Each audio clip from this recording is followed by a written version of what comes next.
आज का टॉपिक रहेगा कंप्यूटर मेमोरी। ये कंप्यूटर मेमोरी जो टॉपिक है वो कंपटीशन एग्जाम्स की नज़र से भी काफ़ी इम्पोर्टेंट है।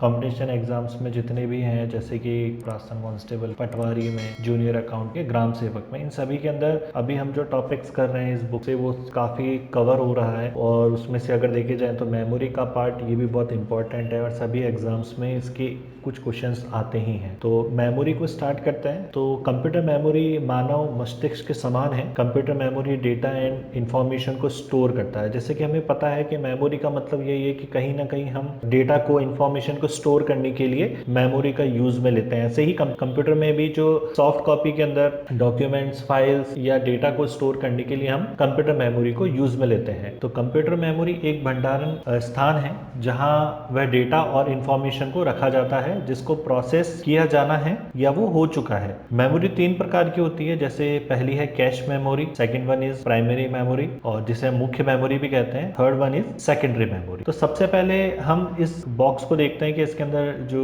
इमेज दे रखी है इसमें क्या चीज दी हुई है। तो types of computer storage, computer storage या कंप्यूटर मेमोरी एक ही बात है। जहां पे हम चीजों को स्टोर करते हैं वो मेमोरी या स्टोरेज प्लेस कहलाती है। तो जैसे अगर हम देखें यहाँ पे सीपीयू में एक पार्ट रहता है कैश मेमोरी का जो कि रैम से अटैच रहती है, और एक रहता है सेकेंडरी स्टोरेज का जिसे हार्ड डिस्क कहते हैं हम, वो सीपीयू में ही अटैच रहता है। और एक जो स्पेस रहता है वो रहता है ऑफलाइन स्टोरेज अदर डिवाइसेस का, जिसे सीडी रोम या USB, pen drive, tape drive, इनसे हम डिनोट करते हैं। तो दो ही तरीके की अगर मेमोरी यहाँ पे देखें तो दिख रही है, एक तो है प्राइमरी मेमोरी और एक है सेकेंडरी मेमोरी, और यहाँ पे जो प्राइमरी मेमोरी के साथ ही कैश मेमोरी एडजॉइंट है। तो सबसे पहले हम कैश मेमोरी के बारे में पढ़ते हैं कि कैश मेमोरी क्या होती है। तो कैश मेमोरी बहुत ही उच्च गति, हाई स्पीड सेमीकंडक्टर मेमोरी होती है। ठीक है, जैसे हमें पता है इलेक्ट्रॉनिक वर्ड जो है वो सेमीकंडक्टर को डिनोट करता है, अर्धचालक हिंदी में कहते हैं इसे। तो कंप्यूटर में मोस्टली जो चीजें लगी हुई है, जो कंपोनेंट्स लगे हुए हैं, वो सेमीकंडक्टर डिवाइसेज हैं, अर्धचालक हैं। इसी के अंदर कैश मेमोरी है जो कि ये भी एक सेमीकंडक्टर डिवाइसेस होती है और जो सीपीयू और मुख्य मेमोरी की गति बढ़ा देती है। जो सीपीयू और जो इसकी मेन मेमोरी रहती है उसकी स्पीड बढ़ाने के काम में आता है। यहाँ डेटा और प्रोग्राम के उन भाग को रखा जाता है जो सीपीयू द्वारा बार बार इस्तेमाल में लिया जाता है। कई बार आपने देखा होगा कंप्यूटर के अंदर बहुत सारी चीजें ऐसी होती है कि जिनको हम day to day repeat mode पे या फिर बार बार उनको हम यूज में लेते हैं, हम बार बार उन चीजों को यूज में लेते हैं। तो हम चाहते हैं कि जो चीजें रोजाना यूज में आ रही है वो फास्टली खुले, जल्दी खुले। तो डेटा और प्रोग्रामों के कुछ भाग ऑपरेटिंग सिस्टम के द्वारा डिस्क से कैश मेमोरी में स्थानांतरित किए जाते हैं जहां सीपीयू उनको एक्सेस कर सकता है। तो ऑपरेटिंग सिस्टम के अंदर कुछ पार्ट होता है कैश मेमोरी का जिसके अंदर हम जो चीज रोजाना यूज ले रहे हैं उनको वो स्टोर कर देता है। उसको स्टोर करने से क्या होता है कि कंप्यूटर क्या करता है कि जब भी कोई चीज नहीं देखता है तो उसको रीड करता है, और रीड करने के अंदर हम मानते हैं कि कुछ ना कुछ टाइम, कुछ ना कुछ सेकंड्स कंप्यूटर के जाते हैं। तो कंप्यूटर उस बीच उसको रीड करेगा और रीड करने के बाद हमारे सामने ओपन करेगा। क्यों रीड क्यों करता है? क्योंकि कई बार होता है कि कोई फाइल हम ओपन कर रहे हैं तो उसमें वायरस भी हो सकते हैं, उसको फाइल को रीड कर रहा है, किस फॉर्मेट में है उसको भी रीड करता है। तो इस चीजों से बचने के लिए कंप्यूटर उनको कैश मेमोरी के अंदर सेव कर देता है ताकि हमारा जो टाइम है वो ज्यादा ना जाए और हमारे जो स्पीड है वो बनी रहे, कंप्यूटर की जो स्पीड है वो बनी रहे। तो इससे स्पीड भी मेंटेन रहती है। कैश मेमोरी मुख्य मेमोरी की तुलना में लो एक्सेस टाइम का उपयोग करती है और कैश मेमोरी अस्थायी उपयोग, टेम्परेरी स्टोर यूज के लिए स्टोर करती है। कैश मेमोरी ऐसे प्रोग्राम को स्टोर करती है जो छोटी अवधि के, शॉर्ट ड्यूरेशन के लिए संग्रहित किए जा सके। तो कैश मेमोरी के अंदर वो प्रोग्राम स्टोर रहते हैं जो कि जिनका साइज भी कम होता है और जिन्हें हम डेली बेसिस पे यूज में लेते हैं और जिन्हें हम जल्दी से जल्दी कंप्यूटर में ओपन कर सकें। उसके बाद आता है कैश मेमोरी, एक मुख्य लाभ यह भी है कि मुख्य मेमोरी से तेज होती है और कैश मेमोरी की कुछ सीमाएं भी है। जैसे कैश मेमोरी की लिमिटेड कैपेसिटी होती है, कुछ केबीज के अंदर या एमबीज के अंदर ही हम इसको स्टोर कर सकते हैं, और यह बहुत एक्सपेंसिव भी होती है। कैश मेमोरी बहुत ज़्यादा एक्सपेंसिव भी होती है। नेक्स्ट आता है प्राइमरी मेमोरी जिसको हम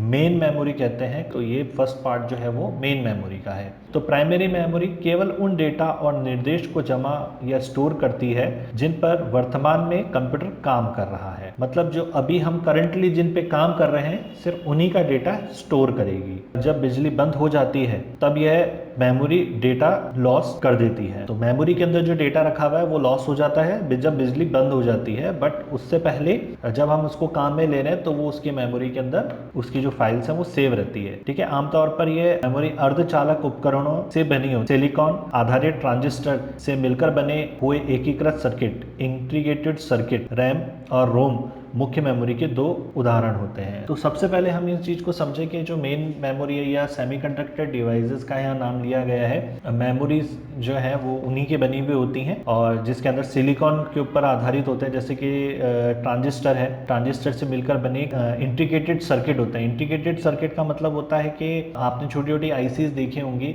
ब्लैक कलर की आईसी होती है, जैसे हमने जो पुराने जो हमारे क्लासेज हैं उनमें भी डिस्कस किया है, ब्लैक कलर की एक आईसी होती है इस तरीके की आईसी ये सेमीकंडक्टर आईसी होती है। तो इसके अंदर क्या है, बहुत सारे अंदर कंपोनेंट्स होते हैं जो कि डेटा को स्टोर करने के लिए काम में आते हैं। तो हर आईसी अलग अलग काम के लिए बनी हुई होती है, हर आईसी का जो फंक्शनैलिटी होती है वो अलग अलग होती है। यहाँ पे हम सेमीकंडक्टर उस आईसी की बात कर रहे हैं जो कि प्राइमरी मेमोरी के लिए, मेन मेमोरी के लिए जरूरी है। तो मेन मेमोरी दो पार्ट्स में डिवाइड है फर्दर, एक है RAM and second one is ROM. जैसे हम पहले भी पढ़ते आ रखे हैं कि मेमोरी दो पार्ट्स में डिवाइड रहती है, रैम एंड रोम। रैम का मतलब होता है रैंडम एक्सेस मेमोरी एंड रोम का मतलब होता है रीड ओनली मेमोरी। तो आइए और इसके बारे में समझते हैं आगे। तो मुख्य मेमोरी के दो उदाहरण हैं। तो इसके अंदर हम देखें कि रैम क्या होती है। रैम वॉलेटाइल मेमोरी होती है, परिवर्तनशील। ये वर्ड बहुत ज्यादा आता है, इस पे क्वेश्चन बहुत ज्यादा कंपटीशन एग्जाम में आता है कि व्हाट इज वॉलेटाइल। तो वॉलेटाइल का मतलब ये होता है परिवर्तनशील, मतलब उसको बदल सकते हैं, परिवर्तनशील। तो रैम जो होती है वो वॉलेटाइल होती है। सेकंड वन जैसे कि फ्लैश मेमोरी, रोम, प्रोग्रामेबल रोम, ईपी रोम, ये सभी रोम के एग्जाम्पल है। ये नॉन वॉलेटाइल है जिनको परिवर्तित नहीं कर सकते। ठीक है, अभी हम जैसे आगे एग्जाम्पल समझते हैं इसका। आपके पास मोबाइल है या लैपटॉप होगा, तो मोबाइल और लैपटॉप के अंदर दो तरह की मेमोरी होती है, रैम और रोम। जब भी हम कभी कोई डिवाइस खरीदने जाते हैं, जैसे आपने मोबाइल परचेज करने के लिए मार्केट में गए, इसमें रैम और रोम कितनी है। रैम जितनी अच्छी होगी, जितनी ज्यादा होगी, और सबसे महंगी आती भी रैम ही है, उतना ज़्यादा हमारे जो मोबाइल है या कंप्यूटर की स्पीड अच्छी होगी। ठीक है, वो फास्ट प्रोसेस करेगा। क्यों करेगा? क्योंकि ये क्या करती है कि जो हम काम कर रहे हैं उसको स्टोर करके रखती है। ठीक है, तो जितनी ज़्यादा इसके अंदर स्पेस होगी, जितनी ज़्यादा रैम होगी, उतना ज़्यादा हम काम को स्टोर करके रख सकते हैं कुछ देर तक के लिए, जिससे कंप्यूटर में हैंग होना या कंप्यूटर की स्पीड बनी रहती है। ठीक है, कंप्यूटर में जितना पार्ट, जैसे आज अभी हम कोई डॉक्यूमेंट पे काम कर रहे हैं, तो उस डॉक्यूमेंट का अगर साइज बढ़ता जा रहा है, ठीक है, जैसे कि हमने उसके अंदर फोटोज भी लगाई, डॉक्यूमेंट पे हम टाइप भी कर रहे हैं और वो 200, 500, 600 पेज की, 1000 पेज की फाइल बन गई है, अब उसका साइज बढ़ गया है, तो अब उसको हम टेम्परेरी स्टोरेज, वो कहाँ पे हो रही है, अभी रैम में स्टोर हो रही है। जितनी रैम, जितने टाइम के लिए हम उस पर काम कर रहे हैं, करंटली वर्क कर रहे हैं, तो वो रैम में स्टोर हो रही है। अगर रैम का साइज कम होगा तो वो धीरे धीरे हैंग करने लग जाएगा, कंप्यूटर हो सकता है बंद भी हो जाए। लेकिन अगर रैम का साइज अच्छा है, रैम की कैपेसिटी अच्छी है, तो वो हम अच्छे से उस डॉक्यूमेंट पे काम कर सकेंगे। मोबाइल की बात करें तो अच्छे से हम वो गेम्स, वो मूवीज़, वो सॉन्ग्स सुन सकेंगे। तो कंप्यूटर का रेस्पॉन्स और मोबाइल का रेस्पॉन्स बहुत अच्छा हो जाता है जब रैम बहुत अच्छी होती है। रीड ओनली मेमोरी का मतलब होता है जहाँ पे हम डेटा को स्टोर करके रखते हैं, रोम। ठीक है, जैसे 16 GB, 32 GB, 64 GB अगर रोम है तो इसका मतलब है वो हमारा स्टोरेज पार्ट आ गया, जहाँ पे हम डेटा को स्टोर करके रख सकते हैं। चाहे आप ऑपरेटिंग सिस्टम को स्टोर कर रहे हैं, चाहे आप डिवाइस, जैसे आप मूवीज़ को स्टोर कर रहे हैं, या फिर आप कोई डॉक्यूमेंट को स्टोर कर रहे हैं, वो सभी रोम में स्टोर होता है, जिसको हम बार बार यूज़ में लेते हैं, इसलिए परिवर्तित नहीं होती है, इसलिए नॉन वॉलेटाइल होती है। और रैम, क्योंकि हम जब काम कर रहे हैं तभी यूज़ में लेते हैं, इस वजह से ये परिवर्तनशील होती है, वो वॉलेटाइल होती है।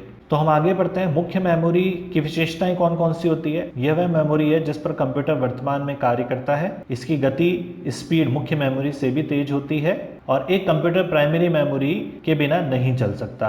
तो कंप्यूटर और मोबाइल में दोनों में ये चीज होती है कि वो प्राइमरी मेमोरी के बिना नहीं चल सकता। ठीक है, नेक्स्ट रैंडम एक्सेस मेमोरी के बारे में, रैम के बारे में, जैसे कि मैंने अभी आपको पहले भी बताया क्या होता है रैम। तो कंप्यूटर के पढ़ने और लिखने के memory, read and right, computer memory कहा जाता है। इसमें कंप्यूटर रीडिंग के साथ ही इंफॉर्मेशन लिख भी सकता है। रैम में किसी भी स्थान का पता जिसे हम लोकेशन कहते हैं, निर्दिष्ट करने के बाद उस स्थान तक पहुंचा जा सकता है। रैम को रैंडम एक्सेस माना जाता है क्योंकि इसमें हम किसी भी मेमोरी सेल को सीधा एक्सेस कर सकते हैं अगर हमें उस मेमोरी सेल का एड्रेस पता हो तो। स्टोरेज सेल जो कि बहुत सारे ट्रांजिस्टर से मिलकर बने होते हैं, उसके अंदर डेटा को स्टोर रखा जाता है। और रैम दो प्रकार की होती है, पहला है डायनेमिक और दूसरा है स्टैटिक। तो यही चीजें इसके अंदर दी हुई हैं कि एक तो हम काम कर रहे हैं उसको स्टोर कर सकते हैं, दूसरी चीज उसका हमें लोकेशन पता होती है। अगर एक छोटा सा एग्जांपल लें, अगर आपको कहीं भी सिटी में आप रहते हैं और वहाँ की अगर लोकेशन पता हो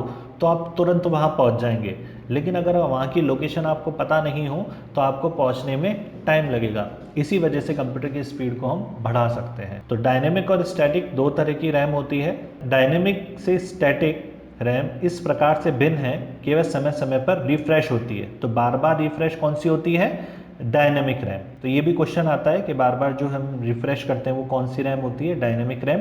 एस रैम डी रैम से तेज होती है। स्टैटिक रैम डी जो डायनेमिक रैम है से तेज होती है। ठीक है, तो अगर हम कंपेयर में ऐसा क्वेश्चन आ जाए स्टैटिक रैम तेज होती है या डायनेमिक रैम, तो स्पीड स्टैटिक रैम की तेज होती है और एस रैम की लागत जो कॉस्ट है वो भी ज़्यादा होती है। स्टैटिक रैम सामान्यतः सीपीयू के लिए उपयोग होती है और डायनेमिक रैम कंप्यूटर की मुख्य मेमोरी के लिए उपयोग में आती है। तो सीपीयू के लिए, सीपीयू कैश के लिए जो है वो स्टैटिक रैम काम में आती है, कंप्यूटर की मुख्य मेन मेमोरी के लिए डायनेमिक रैम काम में आती है। तो देखा इस तीन लाइन में ही 3 से 4 क्वेश्चन हैं जो कॉम्पिटिशन एग्जाम के बन रहे हैं। देन उसके बाद जो आता है रैम के कुछ अन्य प्रकार भी हैं, EDO extended data output and SD RAM synchronous dynamic RAM. Okay, तो ईडीओ क्या होता है? ईडीओ रैम में किसी भी मेमोरी स्थान तक पहुंचा जा सकता है। यह 256 इंफॉर्मेशन बाइट्स लेचेस में स्टोर रहती है। यहाँ पे इसकी साइज दी हुई है 256 इंफॉर्मेशन बाइट्स लेचेस के अंदर दे रखी है। तो लेचेस जो है वो स्टोरेज के काम में आते हैं। और एसडी रैम जो होती है, ये रैम चिप उसी क्लॉक रेट पर उपयोग करती है जो सीपीयू करता है। तो जब प्रोसेस कोई चीज होती है तो वहां पे एक टर्म आती है क्लॉक रेट। किस क्लॉक रेट से चलती है? क्योंकि कंप्यूटर एक डिजिटल डिवाइस है,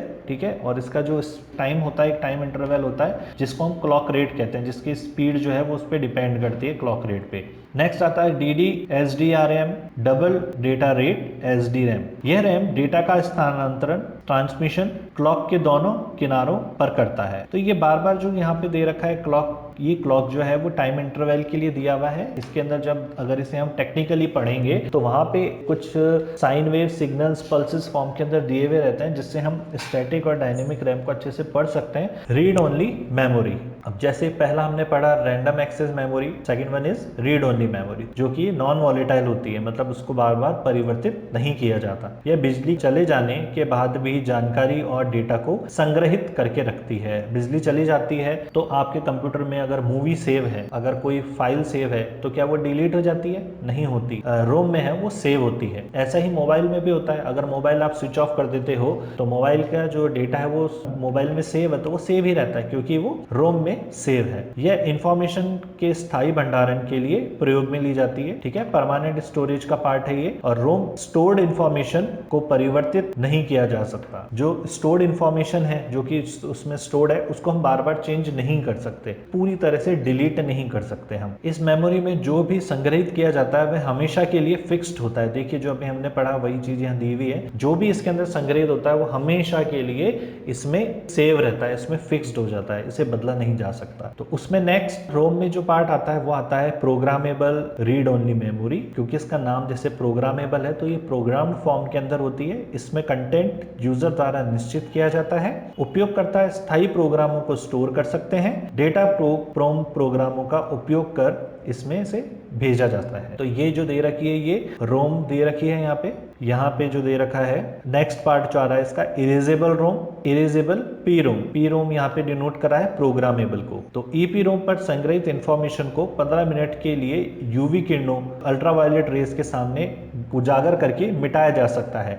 इस प्रोसेस के द्वारा स्टोर्ड इंफॉर्मेशन के किसी एक हिस्से को मिटाना संभव नहीं है, बल्कि पूरा कंटेंट ही मिटाया जा सकता है। ईपी रोम सस्ती और विश्वसनीय है। तो ये रैम्स के कंपैरेटिवली सस्ती होती है और काफी कंफर्टेबल भी रहती है। फिर आता है फ्लैश मेमोरी। फ्लैश मेमोरी, यह मेमोरी एक विद्युतीय प्रभाव द्वारा मिटाने एवं प्रोग्राम करने योग्य स्थायी परमानेंट प्रकार की मेमोरी है। परमानेंट स्थायी मेमोरी होती है। यह मेमोरी एक ट्रांजिस्टर मेमोरी का उपयोग करती है, जिसके जिसके परिणाम स्वरूप यह सबसे उच्च पैकिंग घनत्व, जिसे हम डेंसिटी कहते हैं, कम बिजली की खपत, कम लागत और उच्च विश्वसनीयता, हाई रिलायबिलिटी वाली मेमोरी है। इसका उपयोग डिजिटल कैमरा, MP3 प्लेयर में आदि में किया जाता है। तो फ्लैश मेमोरी वो होती है जिसके हम विद्युतीय प्रभाव द्वारा मिटाने और प्रोग्राम को स्थायी बना सकते हैं। ठीक है, next one is secondary memory. हमने अभी जो पढ़ा वो प्राइमरी मेमोरी का पार्ट था, इसके बाद जो हम पढ़ते हैं वो सेकेंडरी मेमोरी का पार्ट है। सेकेंडरी का मतलब चीज वो होता है जिसे हम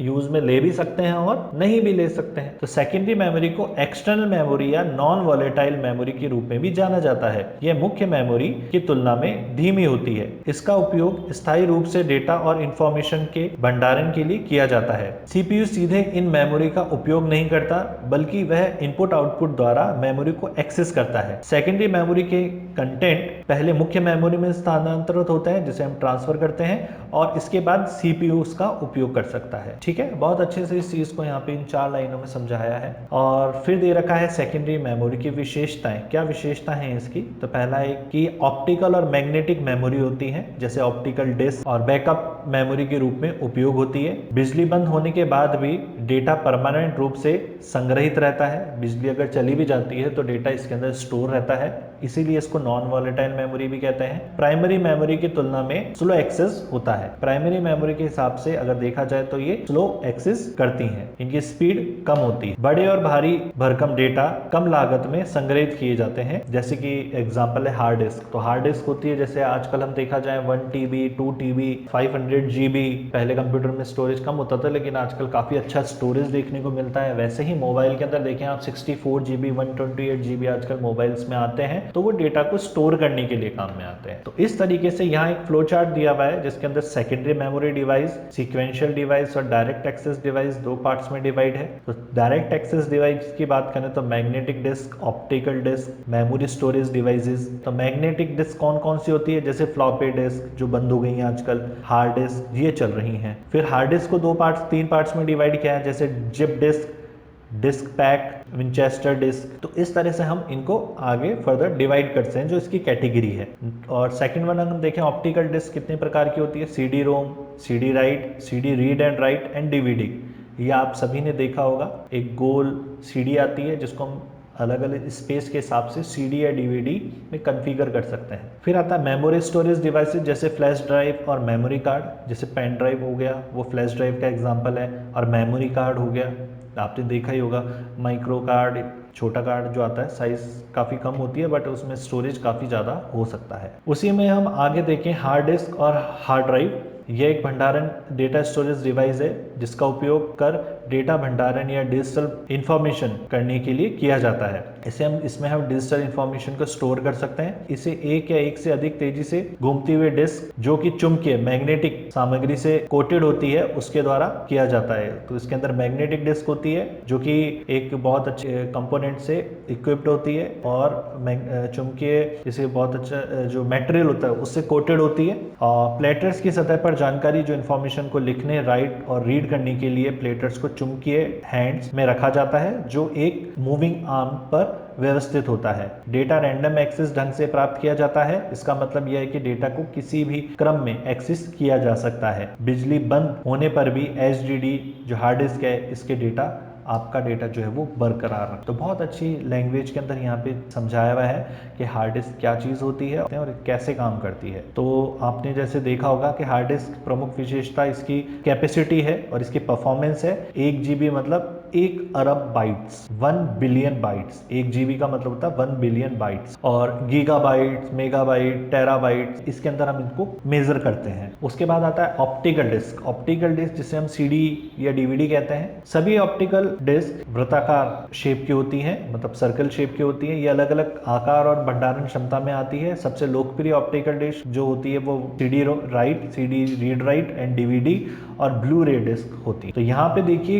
एक यहाँ पे चार्ट बना हुआ है, एक टेबल बनी हुई है, जिसके अंदर समझाया हुआ है कैपेसिटी, लेयर्स, रिकॉर्डेबल और रीराइटेबल, इनके अकॉर्डिंग इन चीजों को समझाया हुआ है। तो CD राइट जो होती है वो इतनी 650 से 700 MB तक का साइज रहता है इसमें सिंगल लेयर हो तो रिकॉर्डेबल होती है, रिकॉर्ड आपका सेव रहता है। ऐसे ही CD रीड एंड राइट, इसका भी साइज सेम ही होता है, ये भी सिंगल लेयर होती है, रीराइटेबल होती है। रीराइटेबल का मतलब होता है कि इसको एक से ज्यादा बार काम में लिया जाता है। DVD रोम जो होती है 4.7 GB की होती है, ये भी 1 लेयर होती है। DVD राइट जो होती है वो 4.7 GB की होती है, ये 1 लेयर की होती है और इसको एक बार रिकॉर्ड कर सकते हैं। और रीड एंड राइट का जो ऑप्शन आता है वहां पे इसको रीराइटेबल कर सकते हैं। ऐसे ही DVD read and right DL, तो ये यहाँ पे 8.5 GB की होती है, 2 लेयर की होती है और रिकॉर्डेबल होती है ओनली, मतलब इसको रीराइटेबल की तरह काम में नहीं ले सकते। नेक्स्ट हम पढ़ते हैं WORM disk, CD recordable disk. WORM disk का मतलब है राइट वंस रीड मैनी, ये भी क्वेश्चन आता है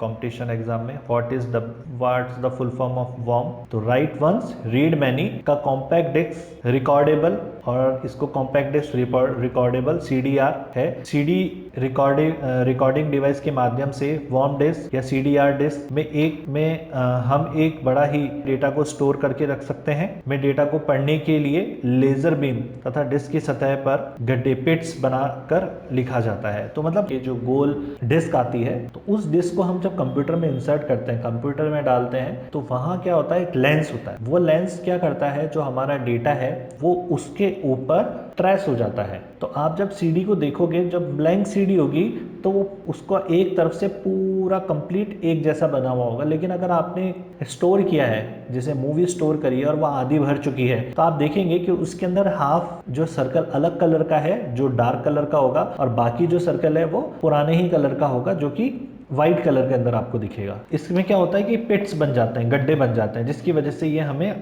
कलर चेंज हुआ दिखाई देता है। नेक्स्ट आता है compact disk read and write. यह वॉर्म डिस्क के समान ही है, लेकिन आप इसमें सूचनाएं कई बार मिटा भी सकते हैं और राइट भी कर सकते हैं, लिख भी सकते हैं। नेक्स्ट आता है डिजिटल वर्सेटाइल डिस्क। यह एक ऑप्टिकल स्टोरेज डिवाइस है जो CD जैसी दिखाई देती है, लेकिन इसकी भंडारण क्षमता 4.7 GB से 8.5 GB होती है। DVD को एकल परत सिंगल लेयर डिस्क या डबल लेयर डिस्क के रूप में वर्गीकृत किया जाता है। यह अधिकतर उच्च गुणवत्ता वाली फिल्मों, ऑडियो और फाइलों को भंडारण के लिए उपयोग में ली जाती है। नेक्स्ट आती है ब्लू रे डिस्क। यह भविष्य में मौजूदा DVD की जगह को रिप्लेस करती है। ये डिस्क भी अतिरिक्त क्षमता, उच्च घनत्व डेटा स्टोरेज करने के लिए, रिकॉर्ड के लिए लेजर बीम का उपयोग करती है। इसकी भंडारण क्षमता 50 GB से 500 GB तक है। तो पहले तो CD आई, फिर उसके बाद DVD आई और फिर ब्लू रे डिस्क आई। फिर आती है पेन ड्राइव। पेन ड्राइव जैसे आप सब जानते हो कि पेन ड्राइव को हम फ्लैश ड्राइव भी कहते हैं, फ्लैश मेमोरी भी कहते हैं। ये एक छोटा सा पोर्टेबल डिवाइस है जो कि